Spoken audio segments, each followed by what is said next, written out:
I work for 3 organisations, which are the 2 CCGs there mentioned at the bottom, and the Acute Trust, which is an integrated care organisation providing both acute and community.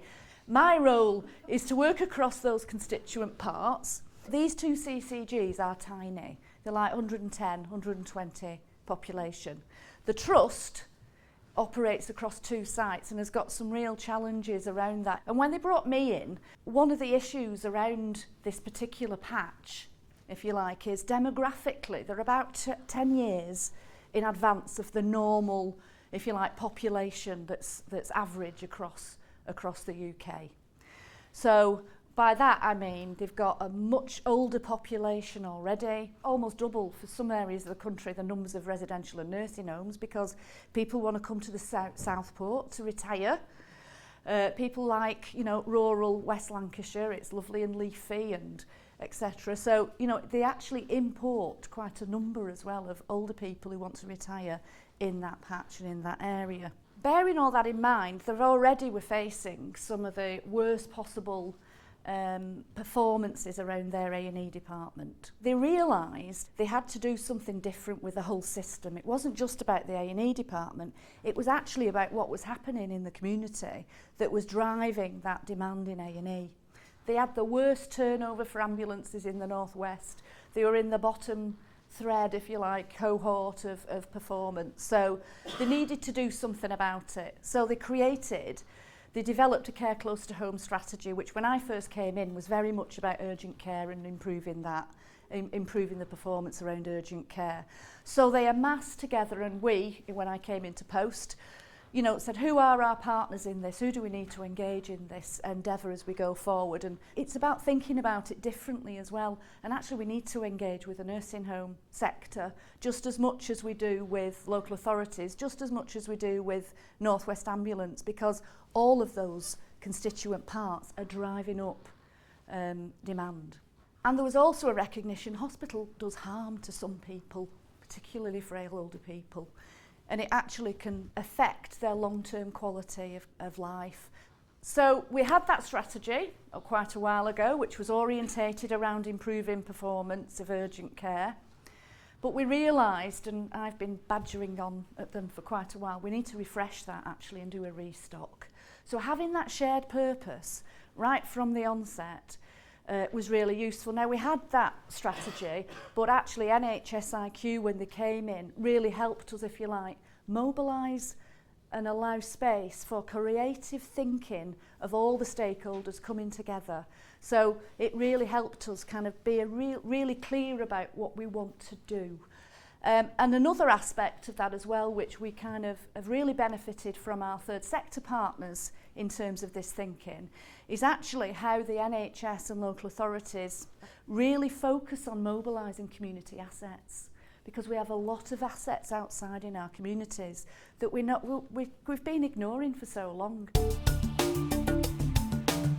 We started off by stakeholder visioning events where we got loads of people in the room, our local Breathe Easy groups and different people around, and actually listening to what people say is their experience of care and actually what they would like in terms of pathway and access and ease of movement along those. That's where we started from, and that was really powerful. We also got together, you know, the consultants with GPs of special interests. We had a really very supportive group of senior clinicians involved in this. We knew we needed to develop ambulatory emergency care. Our telehealth pilot's been very instructive, and we're now actually got a business case which we're going to be, you know, putting telehealth in place. The GP acute visiting scheme, 2 salaried GPs has actually caused 20% less ambulances to be coming to A&E. We realised primary care needed to be able to respond to acute need. And what was happening was a default position for nursing homes locally and for the general public was if they have an issue, an urgent care issue, and they can't get through to the GP, ring an ambulance or rock up to A&E, and that was happening a lot. So with this now, if a GP's practice is contacted by a patient and they think that they have an urgent need and the GP practice can't respond, they've got 2 salaried GPs who are sitting in the out of, you know, the go to doc, our out of hours doctor service, who employ them and provide them to do this. And they will contact those GPs and they will get a visit within 2 hours of that request at home.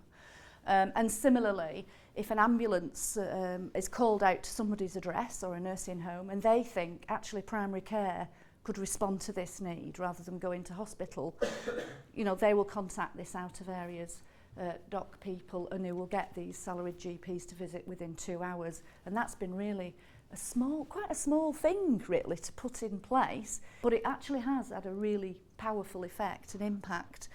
And the other thing today is we've spent a lot of time and effort on, and I did right from the beginning, was develop what I call the Care Close to Home dashboard, actually our measurements and our metrics.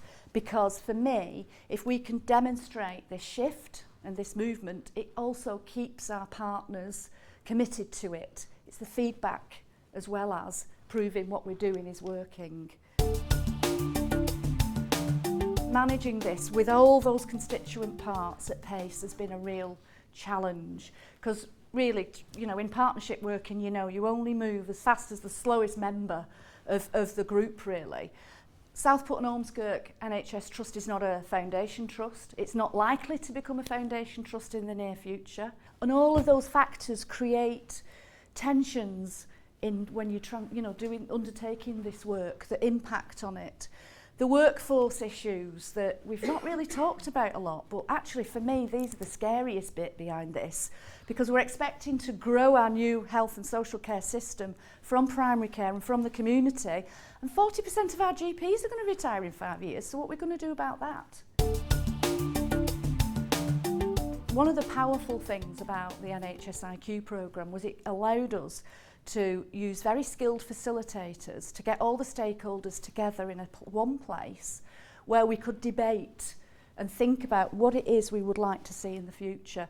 Now, what we ended up with wasn't really a million miles from where we started, but the important point was it had the buy-in and ownership across the system. Low points? For me at the time, I was thinking, well, why are we doing this bloody visioning event again when we've already got this vision described? And the GPs are saying, why are we sticking bits on pieces of, sticking bits of stuff on pieces of paper? And it was a different way of working for them that was quite difficult really. But for me now, on reflection, at the time that's how I felt, but actually on reflection, only a month or so after, I was thinking, well, I'm so glad we did that, because actually the product we've ended up with, because it's much more rounded and owned, has got much more buy-in now. And I will use that in my dialogue with, hang on, this isn't just me saying this, it's actually a collection of people right over here. There's 80 to 100 people who are involved in doing this and articulating this vision. It's our vision, it's not mine.